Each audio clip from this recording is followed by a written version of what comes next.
Levítico, capítulo 24, versículo 1 ao capítulo 25, versículo 46. O Senhor disse a Moisés: ordene aos israelitas que tragam óleo puro de azeitonas prensadas para a iluminação do candelabro, a fim de manter as lâmpadas sempre acesas. É o candelabro que fica na tenda do encontro, em frente à cortina que protege a arca da aliança. Arão manterá as lâmpadas acesas na presença do Senhor a noite toda. Essa é uma lei permanente para vocês e deve ser cumprida de geração em geração. Arão e os sacerdotes manterão sempre em ordem na presença do Senhor as lâmpadas do candelabro de ouro puro. Asse 12 pães de farinha da melhor qualidade, usando 4 litros de farinha para cada pão. Coloque os pães diante do Senhor sobre a mesa de ouro puro e arrume-os em 2 fileiras, com 6 pães em cada fileira. Coloque um pouco de incenso sobre cada fileira como oferta memorial, uma oferta especial apresentada ao Senhor. A cada sábado, coloque regularmente diante do Senhor esses pães como oferta da parte dos israelitas. É uma expressão contínua da aliança sem fim. Os pães pertencerão a Arão e seus descendentes, que os comerão num lugar sagrado, pois são santíssimos. Os sacerdotes terão direito permanente a essa porção das ofertas especiais apresentadas ao Senhor.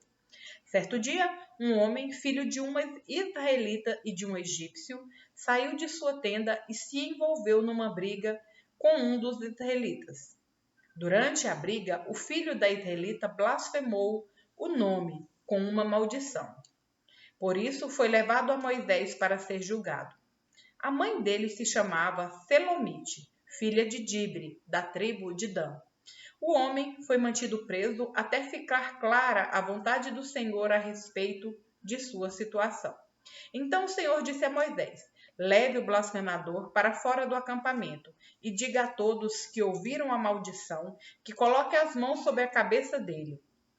Depois, a comunidade toda o executará por apedrejamento.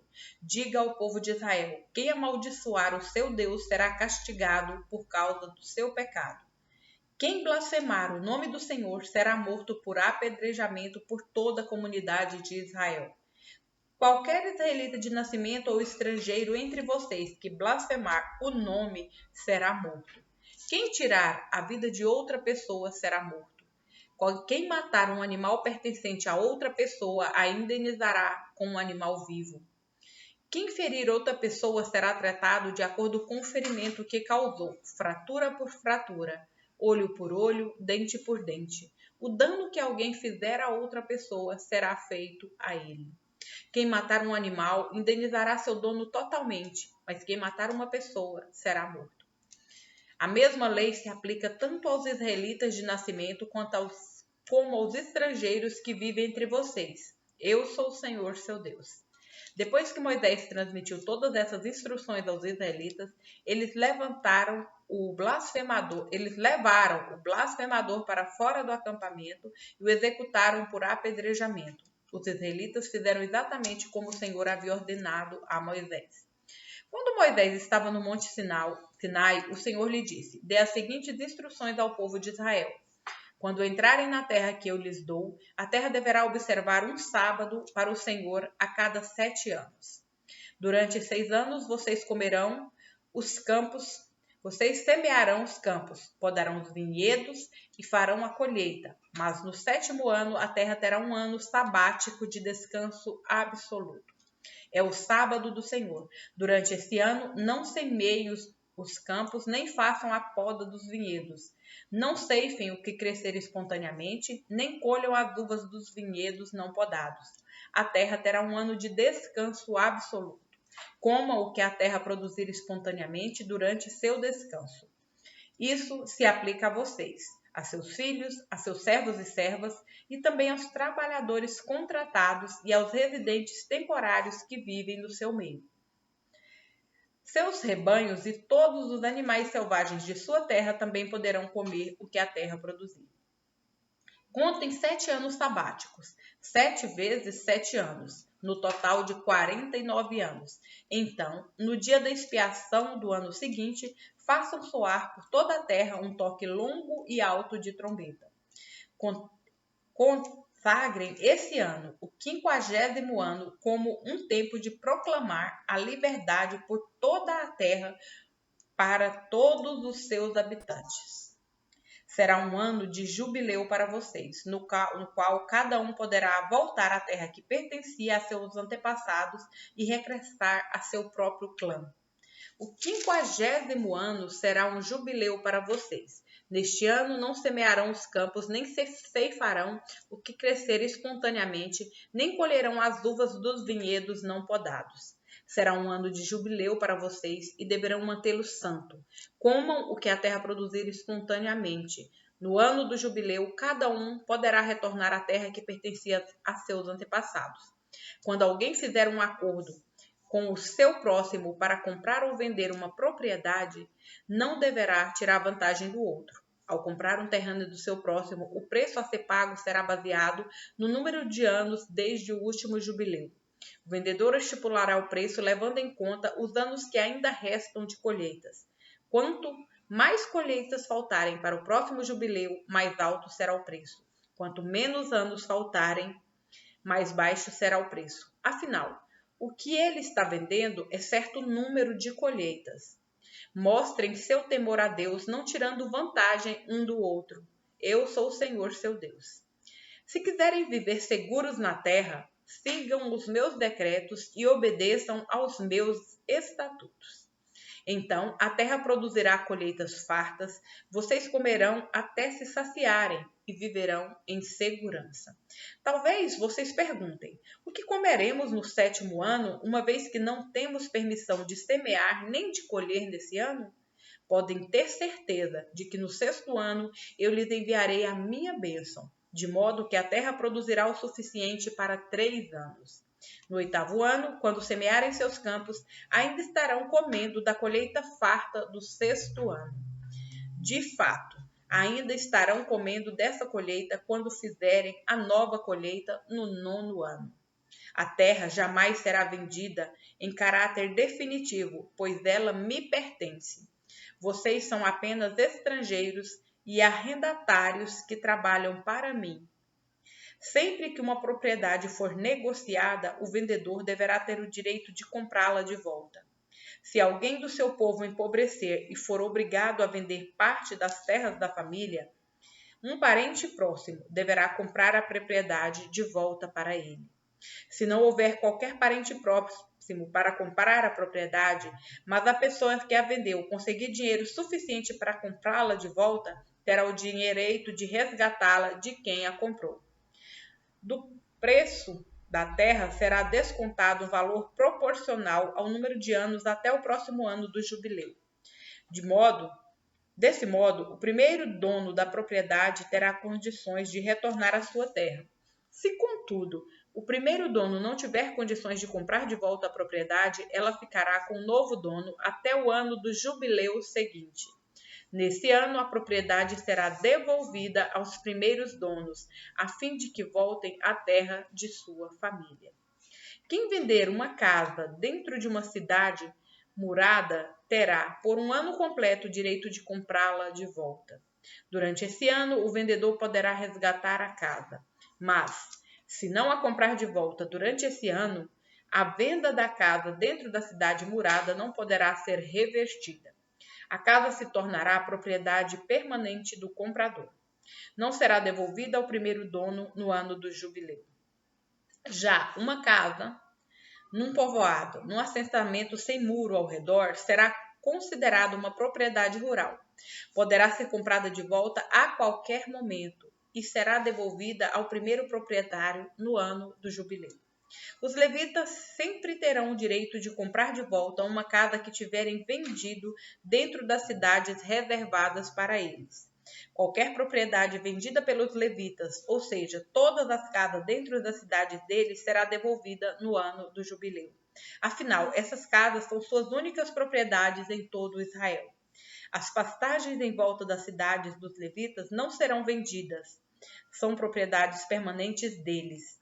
Se alguém de seu povo empobrecer e não puder se sustentar, ajudem-no, como ajudariam um estrangeiro ou residente temporário, e permitam que ele more com vocês. Não cobrem juros, nem tenham lucro à custa dele. Em vez disso, mostrem seu temor a Deus, permitindo que ele viva como parente com vocês. Lembrem-se de não cobrar juros sobre o dinheiro que lhe emprestarem, nem de ter lucro com o alimento que lhe venderem. Eu sou o Senhor seu Deus, que os tirou da terra do Egito para lhes dar a terra de Canaã e ser o seu Deus. Se alguém do seu povo empobrecer e for obrigado a se vender para vocês, não o tratem como escravos. Tratem-no como um empregado ou residente temporário que mora com vocês e o servirá apenas até o ano do jubileu. Então ele e seus filhos estarão livres e voltarão aos clãs e à propriedade que pertencia aos seus antepassados. Os israelitas são os meus servos que eu tirei da terra do Egito, de modo que jamais devem ser vendidos como escravos. Mostrem seu temor a Deus, tratando-os sem violência. Vocês poderão comprar escravos e escravas de nações vizinhas. Também poderão comprar os filhos de residentes temporários que moram com vocês, incluindo os que nascerem em sua terra. Poderão considerá-los sua propriedade e deixá-los para seus filhos como herança permanente. Poderão tratá-los como escravos, mas jamais oprimirão alguém do seu povo. Marcos, capítulo 10, versículos 13 ao 31. Certo dia, trouxeram crianças para que Jesus pusesse as mãos sobre elas. Mas os discípulos repreendiam aqueles que as traziam. Ao ver isso, Jesus ficou indignado com os discípulos e disse: Deixe que as crianças venham a mim. Não as impeçam, pois o reino de Deus pertence aos que são como elas. Eu lhes digo a verdade: quem não receber o reino de Deus como uma criança, de modo algum entrará nele. Então, tomou as crianças nos braços, pôs as mãos sobre a cabeça delas e as abençoou. Quando Jesus saía para Jerusalém, um homem veio correndo em sua direção, ajoelhou-se diante dele e perguntou: Bom mestre, que devo fazer para herdar a vida eterna? Por que você me chama de bom? Perguntou Jesus. Apenas Deus é verdadeiramente bom. Você conhece os mandamentos? Não mate, não cometa adultério, não roube, não dê falso testemunho, não engane ninguém, honre seu pai e sua mãe. O homem respondeu: Mestre, tenho obedecido a todos esses mandamentos desde a juventude. Com amor, Jesus olhou para o homem e disse: Ainda há uma coisa que você não fez. Vá, venda todos os seus bens e dê o dinheiro aos pobres. Então você terá um tesouro no céu. Depois venha e siga-me. Ao ouvir isso, o homem ficou desapontado e foi embora triste, pois tinha muitos bens. Jesus olhou ao redor e disse a seus discípulos: Como é difícil os ricos entrarem no reino de Deus. Os discípulos se admiraram de suas palavras, mas Jesus disse outra vez: Filhos, entrar no reino de Deus é muito difícil. É mais fácil um camelo passar pelo buraco de uma agulha que um rico entrar no reino de Deus. Perplexos, os discípulos perguntavam: Então, quem pode ser salvo? Pois Jesus olhou atentamente para eles e respondeu: Para as pessoas, isso é impossível, mas não para Deus. Para Deus, tudo é possível.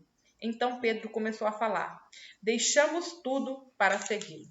Jesus respondeu: Eu lhes garanto que todos que deixaram casa, irmãos, irmãs, mãe, pai, filhos ou propriedades por minha causa e por causa das boas novas, receberão em troca neste mundo 100 vezes mais casas, irmãos, irmãs, mães, filhos e propriedades, com perseguição e no mundo futuro.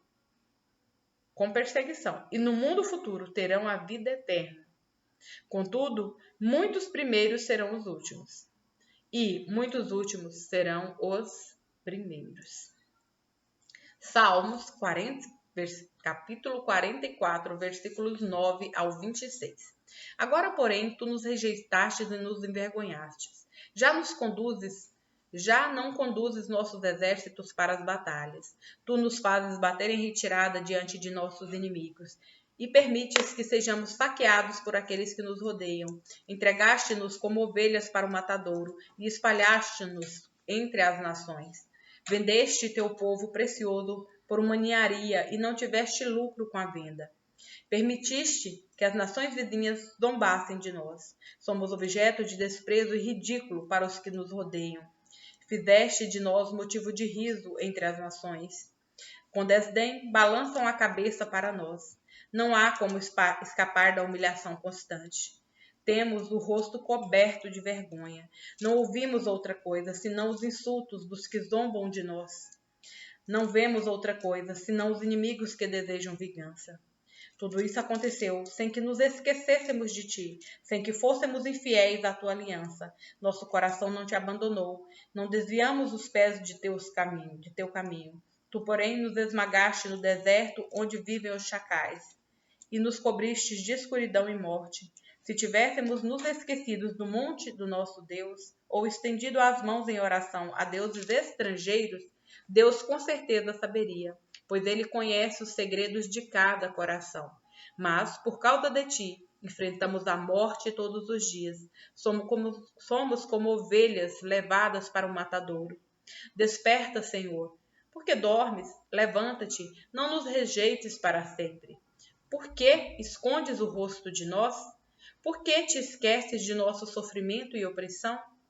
Desfalecemos no pó, caídos com o corpo no chão. Levanta-te, ajuda-nos, resgata-nos por causa do teu amor.